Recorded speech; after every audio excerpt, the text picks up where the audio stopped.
नमस्कार बंधुगण आपण मानकर रश्मिरेखा मिश्र आज आपण मानक सकाशे भेटी देवाक एक कविता आनी जार शीर्षक होउछि भावर भूमि।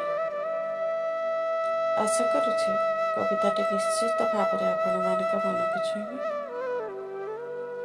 तेबे आसंतु शुणिबा कविता भावर भूमि। ମୁଁ ମୋ अस्मितार अनंत आराधनारे निमग्ना एक घुमंत पृथ्वी। ମୁଁ ମୋ अस्मितार अनंत आराधनारे निमग्ना एक घुमंत पृथ्वी। अतिक्तिर अवबोध आम कैन्द्रिकतार अवरोधरे ମୁଁ विदीर्ण जराजीर्ण।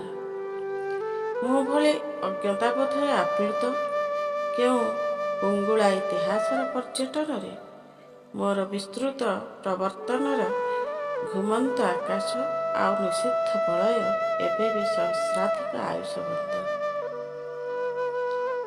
अग्रगण्य मानचित्रर पृष्ठभूमिटीए सांप्रतिक वैदिक संस्कृति और परंपरा को बहन करी पूरा पृष्ठारे मोर भूमि एबे भी भूमा को छुईछे।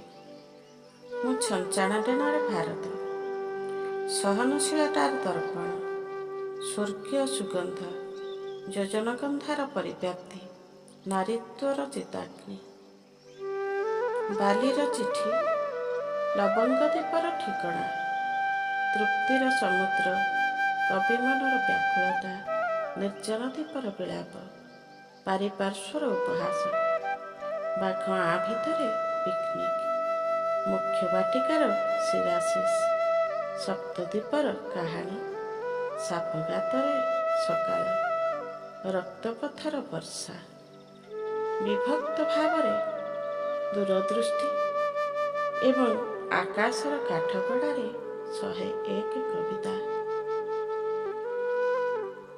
तुमरी मानक पाई तो मु एबे पुणी थरे मो मथा टेकिछि। मध्यमा भक्तिर ग्रंथावली को नीति नीति कवितार आंगिक दृष्टि बारंबार दोहरे भरा प्रकोष्ठ लिखुवा काव्य मानसर आकलन संपर्क नुपुर लुह और अग्नि ये सबको 101 पादरे सामर्थ्य कराई चलीथिबा भावर भूमिटी हेउछि मु मापिबा को हाथ बढ़ाउछि। माटी आकाश आउ पवन बड़ा आश्चर्यवत सतत मानविकतार जयगान करने को प्रचेष्टा करी तथा उत्तर दशक समस्त प्रवर्तन को पढ़ाई पारुथिबा भावोक्तिर उत्तरायणटी हेली एमु। तेबे कहंतु ना आधुनिक यंत्रणार आंगिक वैशिष्ट्य ओ एवं बा किंबा अथवा आदि संयोजक अबा वियोजक अव्यय मान को पंक्तिर आद्ୟରେ रखी अष्टपदीर क्लांत जीवन को उपमा अनुप्रास प्रतीक कि रूपकल्प भितर कण आकलन करी हुए। एठी तेणु केतेबेले देहजीवी मनीषर आत्मा को से माटुरूपी समुद्रायित भूमिखंड प्रतिवेशी परि आपणार मने हुए। तेणु मु चिंतित हुए भावे विद्रोहर स्वरपुंजी विप्लवी मानववादी मनीषटा इस्ताहार को जागरूक और माटीमय करने को ए भावर भूमि कण मो भली गोटे असंपूर्ण असंभव असमाप्त विश्लेषण को नहीं केबे भी उन्मुक्त कि जीवनार्थ साजिपारे। धन्यवाद।